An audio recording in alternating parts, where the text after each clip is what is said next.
좋은 아침입니다. 희년의 나팔을 불어라. 희망이 시작된다. 희망 기도, 희년의 기도를 우리 함께 하나님께 드리고 말씀을 나누겠습니다. 함께 기도합니다. 희년의 하나님, 주의 성령이여 임하소서. 가난한 이들에게 복음을 전하고 포로된 이들에게 자유를 선포하고 눈먼 이들을 회복시키고 억눌린 이들을 자유롭게 하는데 우리를 희년의 도구로 사용하소서. 예수 그리스도의 이름으로 기도드립니다. 아멘. 사순절 전에 고린도서 13장 이 사랑장 말씀 가지고 말씀을 전했었는데요. 그 남은 부분을 다시 말씀을 또 함께 나누도록 하겠습니다. 사도 바울께서 고린도전서의 이 사랑에 대한 말씀들을 전했는데 특별히 1절부터 3절까지 말씀을 보면 2절까지 말씀을 보면 믿음이 있고 아무리 큰 또 지식도 있고 또 그 구제를 한다고 해도 사랑이 없으면 아무것도 아니다 라고 하면서 사랑의 중요성에 대해서 말씀을 하셨잖아요. 그리고 사랑은 오래 참고 부터 시작해서 모든 것을 견디느니라 라고 하는 또 그런 말씀들을 통해서 사랑의 어떤 본질적인 모습에 대해서 말씀을 해 주었습니다.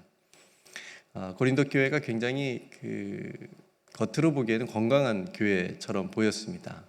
경제적으로도 뭐 굉장히 풍성한 부족함이 없는 그런 교회였고요.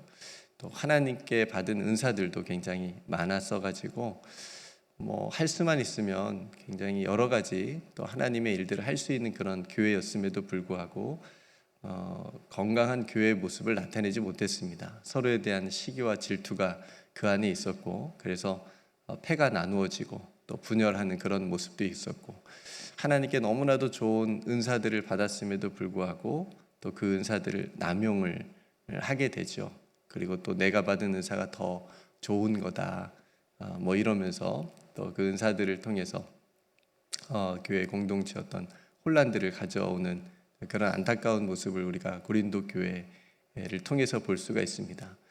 그러니까 고린도 교회가 왜 그렇게 되었는지 사도 바울은 그걸 그 사랑의 부재라고 보았고요. 사랑이 없었기 때문에 교회 안에 그래서 오늘 고린도서 13장을 통해서 사랑의 다시 한번 중요성을 일깨워 주고 있었던 거죠.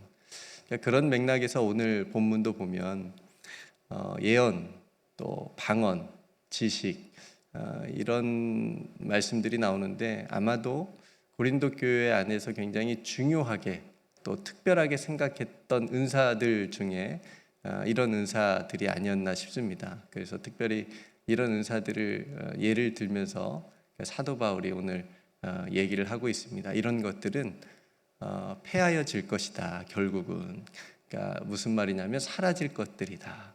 그렇지만 사랑은 언제까지나 떨어지지 않는다. 그러니까 사랑의 영원성을 얘기해주고 있거든요. 그러니까 사랑만이 영원한 것이고 다른 것들은 그러니까 예언이나 방언이나 어떤 지식이나 이런 은사적인 것들은 사라질 것들이다라고 하는 것을 말해주고 있습니다. 그러니까 결국은 고린도 교회 성도들이 정말 중요한 것은 붙잡지 못했던 거고 사랑이라고 하는 것을 붙잡지 못했던 거고 결국은 사라질 것들을 붙잡고 또 그것들을 가지고 아웅다웅하면서 공동체를 이뤄가고 있었기 때문에 많은 문제들이 발생을 했던 거죠. 우리들의 삶을 봐도 정말 본질적이고 중요한 것들을 놓칠 때가 많이 있거든요. 그리고 그렇게 중요하지 않은 것들을 정말 중요한 것처럼 생각하면서 그것 때문에 삶이 힘들어지고 또 때론 허비되고 낭비되어지는 그런 삶의 모습들을 우리도 경험하면서 살아갑니다. 그런 의미에서 우리들의 삶이나 우리들의 신앙이나 또 교회 공동체 안에서도 정말 하나님께서 원하시고 정말 우리가 붙들어야 될 중요한 것들이 무엇인지를 항상 생각하고 또 함께 기도하고 그것들을 붙들면 비본질적인 것들 예언이나 뭐 방언이나 오늘 말하는 뭐 그런 사라질 것들에 대해서 그런 것들 때문에 우리가 서로 힘들어하지 않고 앞으로 나아가지 않을 수 있지 않을까라는 우리가 그런 생각을 가져보게 됩니다. 왜 사도 바울이 그렇다면 사랑만이 언제까지나 떨어지지 아니하고 영원한 것이다라고 말하고 있는 것일까? 앞에서 말씀드렸다시피 그 이유는 사랑만이 하나님을 나타내는 온전한 진리라고 하는 거죠. 사랑만이. 그리고 예언이나 방언이나 지식 같은 이런 은사들도 굉장히 중요한 것이지만 그건 도구라고 하는 겁니다. 도구. 도구. 그래서 사랑은 온전한 것이고 은사는 완전하지 않은 부분적이라고 하는 것이라고 할 수 있는 거죠. 그래서 9절 말씀에 이렇게 말합니다. 우리는 부분적으로 알고 부분적으로 예언하니 온전한 것이 올 때에는 부분적으로 하던 것이 패하리라. 그러니까 8절 말씀하고 9절 말씀하고 연결해서 보면 부분적인 것은 은사들인 거예요. 뭐 방언이나 예언이나 어떤 이런 지식 같은 은사들. 그렇지만 온전한 것이 올 때라고 말하는 이 온전한 것은 사랑이라고 우리가 생각해 볼 수가 있습니다.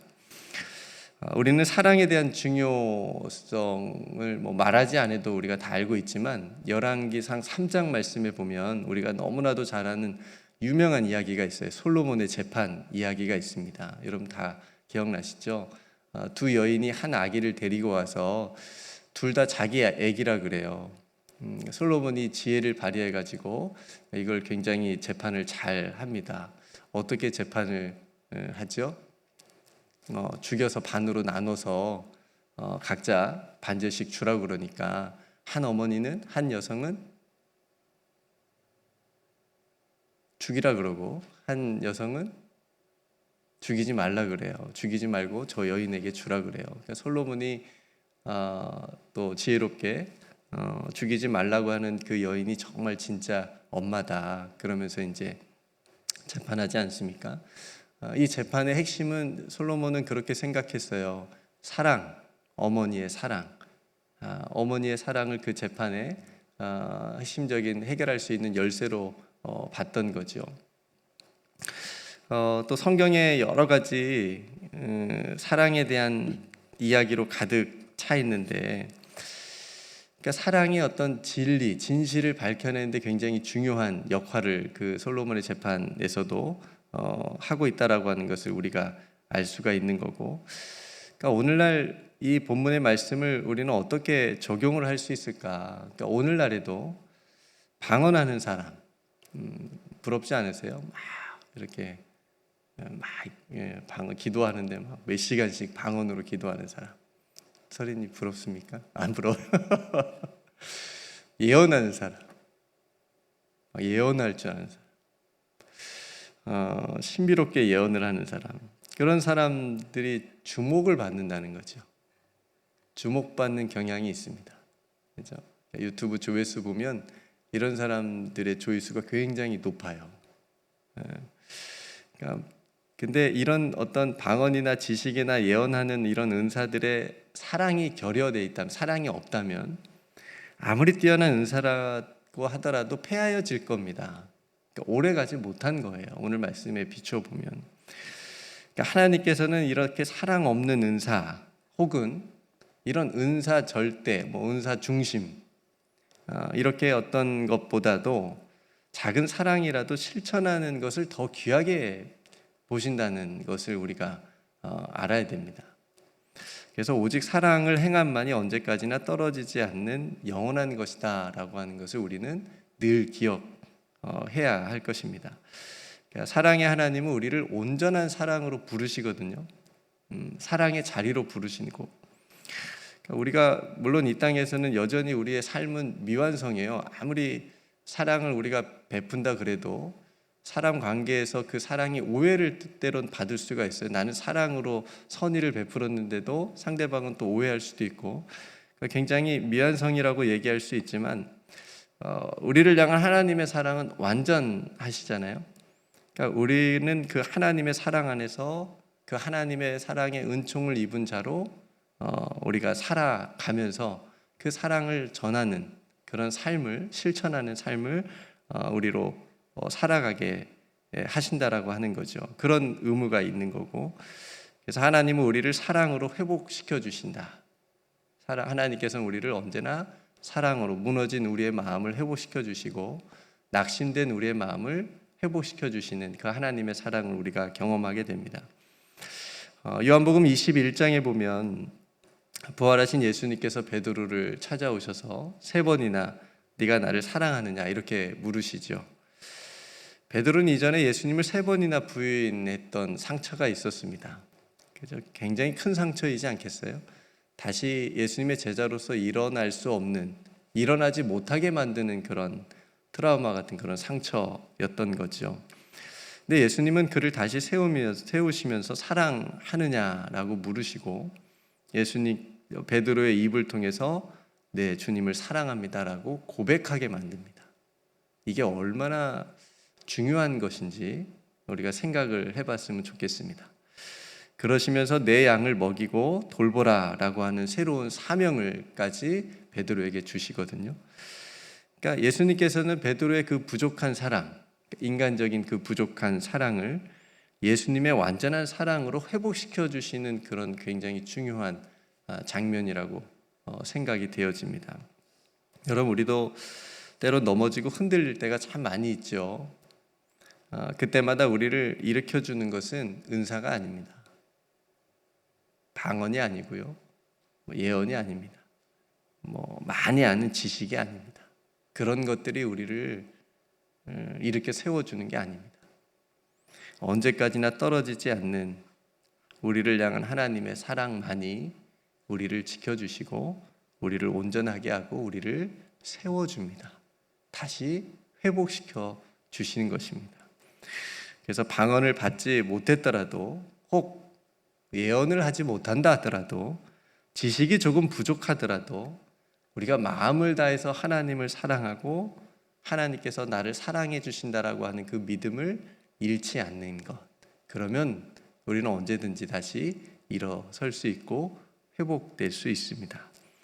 그래서 여러분, 능력 있는 어떤 은사를 부러워하기보다 사랑이 많음을 부러워하시기 바랍니다. 야, 저 사람은 어떻게 저렇게 사랑이 많을까?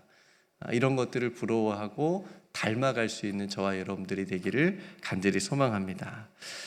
방언, 예언, 지식같이 언제나 사라질 부분적인 것들을 우리가 집중하거나 그런 것들을 어떻게 얻으려고 그런 거 하거나 붙들고 살지 말고 영원하고 또 온전하고 언제까지나 떨어지지 않는 그 사랑, 그 하나님의 사랑을 붙들며 살아가는 저와 여러분들이 되시기를 주님의 이름으로 축복합니다. 그래서 오늘 하루도 사랑으로 시작하시고 사랑으로 마칠 수 있는 그런 복된 하루가 되시길 소망하고요.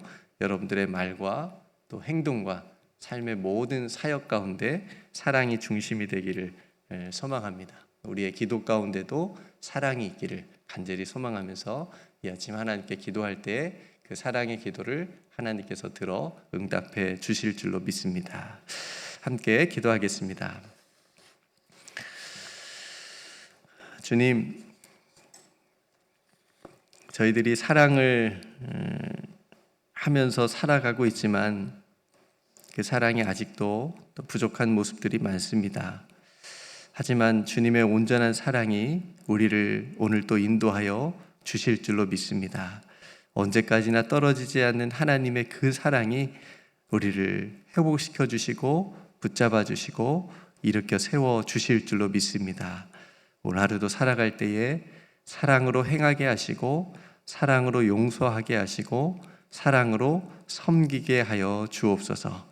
오늘도 사랑하는 모든 성도들의 삶을 지켜주시고 손으로 하는 모든 일이 복이 되게 하여 주시옵시며 하나님 안에서 계획하고 기도하는 일들이 주님의 뜻 안에서 아름답게 이루어갈 수 있도록 믿음과 용기를 또한 더하여 주옵소서.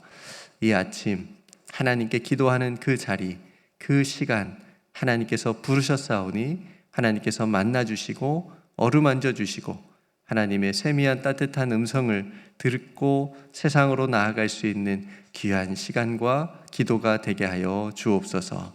오늘도 우리 사랑하는 모든 성도들의 가정을 지켜주시고 또 우리 교회 가운데 하나님의 영광 돌릴 수 있는 복된 교회 될 수 있도록 축복하여 주옵소서. 이 모든 기도를 우리 구주 예수 그리스도의 이름으로 간절히 기도드리옵나이다. 아멘.